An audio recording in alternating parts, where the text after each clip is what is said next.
You haven't changed yet? Pregame.com. Welcome back on pregame.com. I'm Pauly Howard. That's Teddy Covers. How Wiseguys attack Wildcard weekend.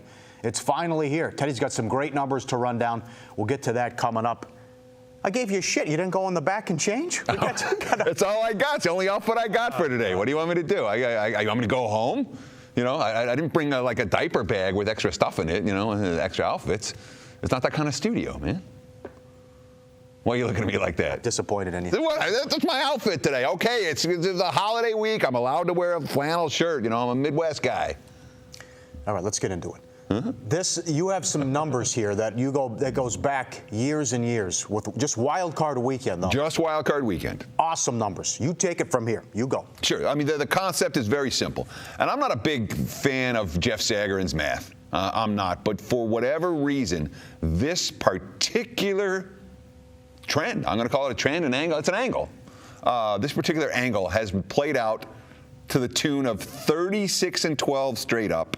35-12-1 against the spread over the last 12 years. Wow.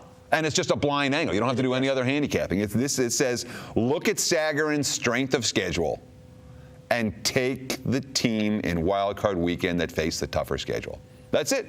That's all you got to do. And, of course, yeah, I did the work for you. I'm not going to go make you look it up. So here are the 4 games. Baltimore, and these are Sagarin's strength of schedule numbers, not mine. My strength of schedule numbers are very different, but based on Sagarin's numbers. Ravens Steelers, let's see, Baltimore 29th ranked strength of schedule out of 32 NFL teams. Pittsburgh 30. So really no edge there. We're going to cross that game out. Yeah. Here's one that people might be interested in, though. Arizona finished with a number 10 strength of schedule. Carolina, number 22. Advantage Cardinals. Been on Ryan Lindley, though. Detroit finished number 22 in strength schedule. Dallas, number 31. Wow. Advantage Detroit.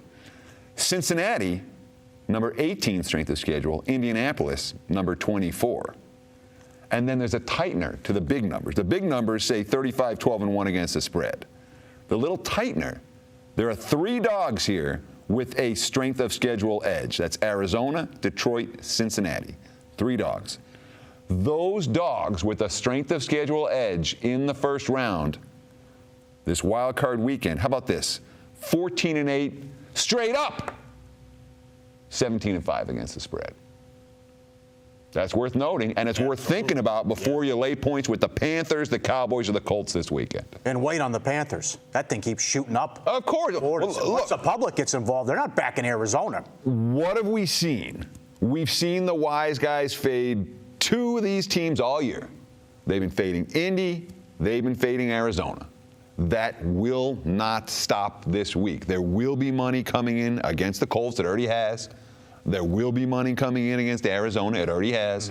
Those numbers will continue to move right through kickoff or right through, a game day. You could see some buyback before kickoff, but those are 2 teams you can count on a lack of Wiseguy support for. Locking in the key number, very important. Just look at what happened last year in 2 of the 4 games. Sure, yeah, exactly. Wild card weekend last year.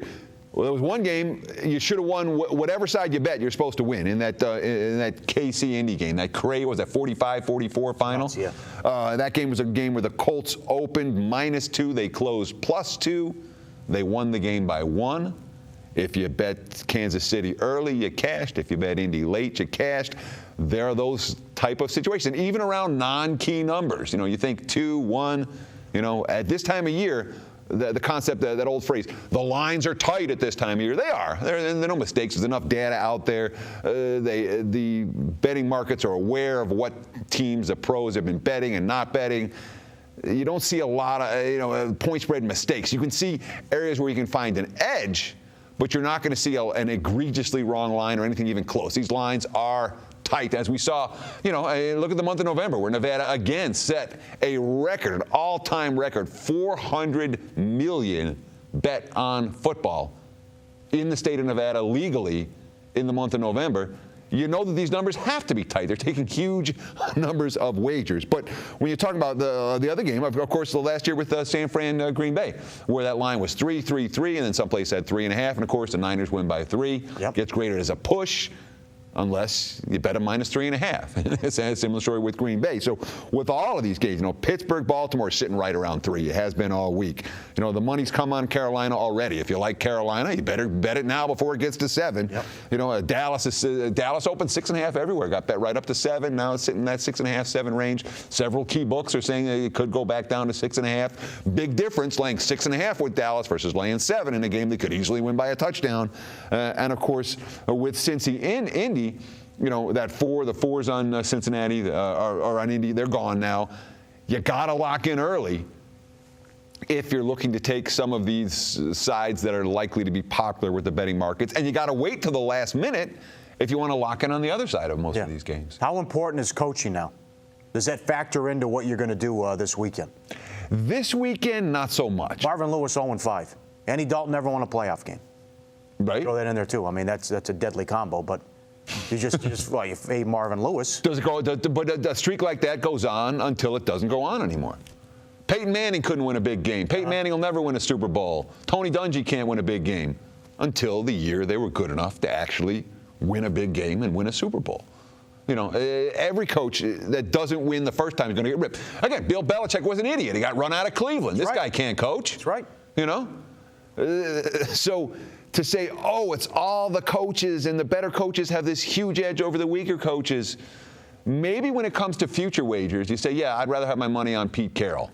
I'd rather have my money on Belichick. I'd rather have my money on those kind of coaches, the elite coaches who can get their team to 3 or 4 wins with the spotlight shining right on them.